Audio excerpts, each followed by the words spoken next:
ጋይስ አሁን እንግዲህ የሀያል አባት ሰርፕራይዝ ልናደርገው ነው 100,000 ብር ሰጥተን ማለት ነው። ከዛ በፊት ስለ አዶናይ ብዙ አልልም ብዙ ጊዜ ስለተናገርኩኝ፣ ግን በቃ ጎበዝ ልጅ ነው፣ በጣም ጎበዝ ልጅ ነው። ደግሞ የሚያደርጋቸው ምግባሮች አስመሳይነት የለባቸውም። በትህትና በቅንነትና ይሄ ወኔ ባለው ሞራል ፈልጎ ነው ነገሩን የሚያደርገው። ይሄ ለመታየት አይደለም። ይሄ ለመታየት የሆነ ለማስመሰል ምናምን የሚሆን መልክና ባህሪ አይታይበትም እዛ ላይ። ይሄ ልጅ በቃ የአገር ሀብት ነው። በቃ ጠቅለል ሲል አዶናይ የኢትዮጵያ እንቁ ሀብት ነው። በመንግስት ደረጃ ነው እውቅና መሰጠት ያለበት።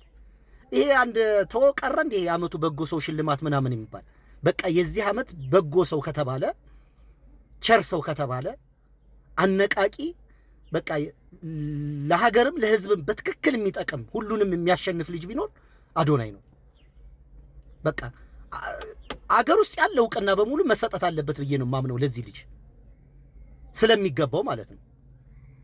በቃ ሰው ይወዳል፣ ሰውን የሚቀርበው ለማገዝ ነው። በቃ በደንብ በትክክል ከሰዎች ሁሉ ጋር ያለውን ሰላማዊ ግንኙነት እዩት በደንብ እና አዶናይ በቃ ጤነኛ ልጅ ነው። እኔ ያንገበግበኛል። እንደውም ይቅርታ ጠይቄዋለሁ ቪዲዮ ሰርቼ ከዚህ ካናዳ ያለ እንጀራ ትብላ ምናምን ያን ሰሞን ያናደኝ ነበር እና አንዳንድ ቪዲዮ ሰራበት ነበር። እንደውም መልሶልኝ ያቃል ካናዳ ያለ ለዛ ይቅርታ ጠይቄያለሁ።